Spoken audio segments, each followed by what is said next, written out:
celui-ci, donc les droites BC et DE sont parallèles.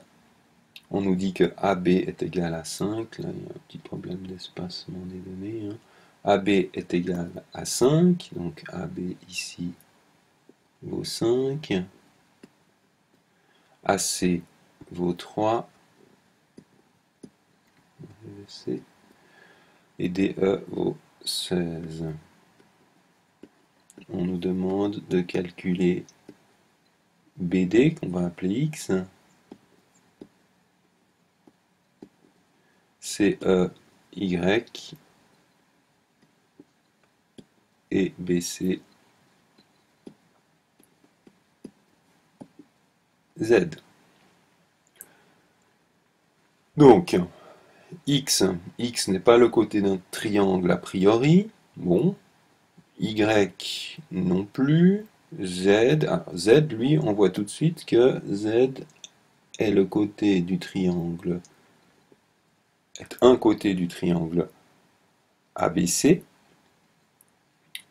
Alors, attention, lorsqu'on connaît deux côtés d'un triangle, on peut trouver le troisième dans le cas des triangles rectangles. Donc, y a-t-il ici un angle droit? Rien ne l'indique a priori, sauf que ici, ce symbolisme-là nous donne l'information que l'angle DEA est droit, et les droites BC et DE, donc cette droite-ci et cette droite-là, sont des droites parallèles, donc l'angle qui est ici et l'angle en C ici sont des angles correspondants, donc je peux en déduire que l'angle qui est ici est également un angle droit. Le triangle ABC est donc un triangle rectangle, et je peux donc très facilement, avec le théorème de Pythagore, calculer la longueur du côté C. Donc, si je devais écrire quelque chose, je dirais que l'angle BCA et, donc celui qui est ici BCA, et l'angle DEA, DEA sont correspondants. Pourquoi sont-ils correspondants? Parce que la droite qui passe par BC est parallèle à la droite qui passe par DE. Ceci, on me le donne dans l'énoncé du problème. Donc, j'en déduis que l'angle BCA est égal à 90 degrés.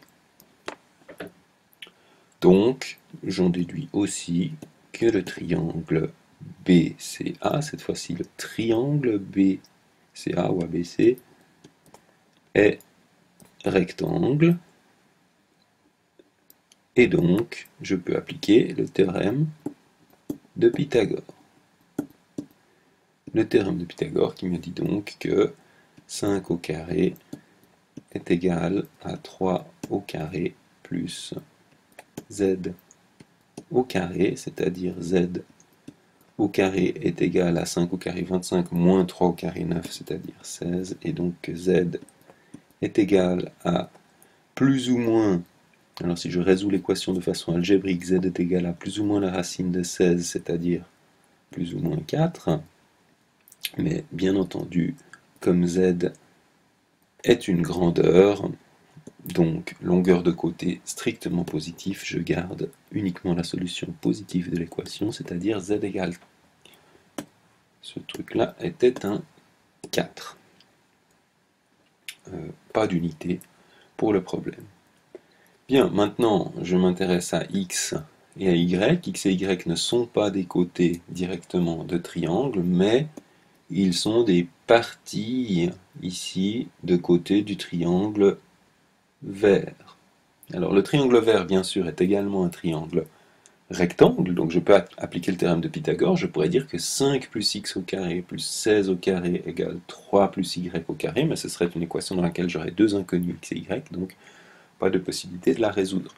Il faut donc que je fasse appel à autre chose qu'au théorème seul de Pythagore, puisque j'ai un triangle rouge et un triangle vert, deux triangles, je vais bien sûr me poser la question de savoir s'ils sont semblables et pouvoir utiliser, si c'est le cas, le théorème de Thalès.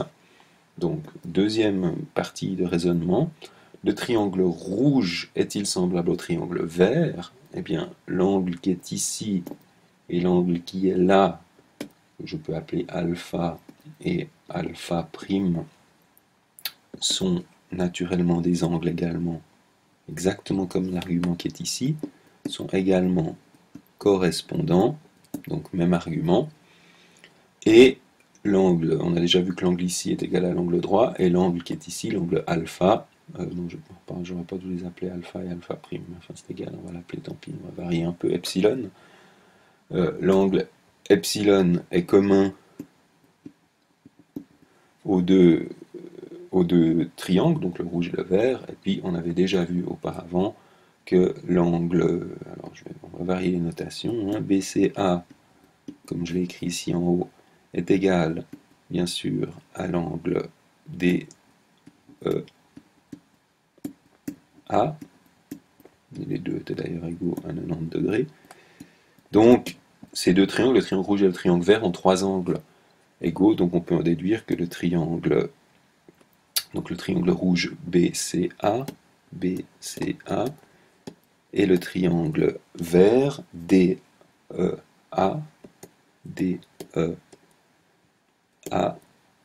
sont des triangles semblables, donc par cette fois-ci théorème de Thalès,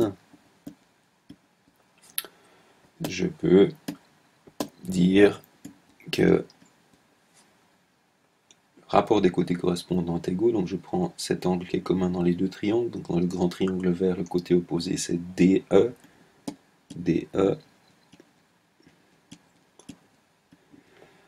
correspond au côté opposé au même angle dans le petit, c'est-à-dire BC, de la même façon que par rapport à l'angle droit dans le grand triangle, c'est-à-dire AD, correspond au côté opposé à l'angle droit dans le petit triangle, c'est-à-dire AB. Et enfin, par rapport à l'angle alpha prime, le côté opposé est AE dans le grand triangle. Et pour le même angle dans le petit triangle, l'angle qui est alpha, c'est AC.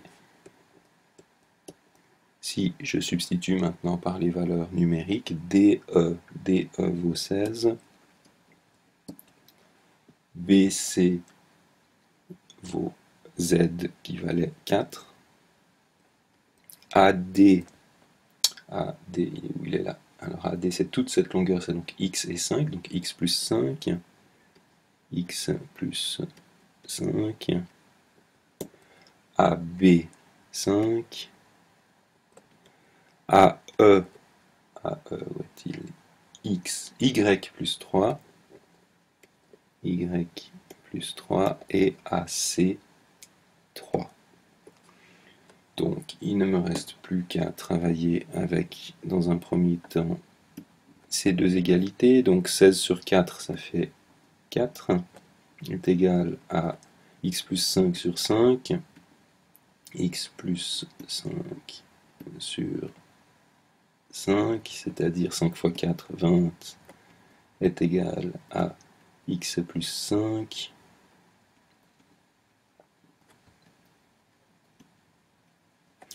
donc x est égal à 20 moins 5, c'est-à-dire 15, toujours pas d'unité, donc on laisse ainsi.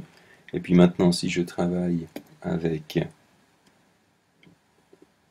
ce bloc-là, cette égalité-là, donc 16 sur 4 égale y plus 3 sur 3, alors j'en déduis toujours 16 sur 4. 4 est égal cette fois-ci à y plus 3 sur 3. Donc 4 fois 3, 12 est égal à y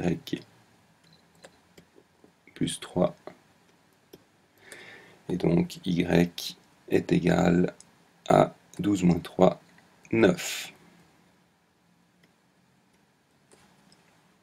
Là, on avait le symbole équivalent.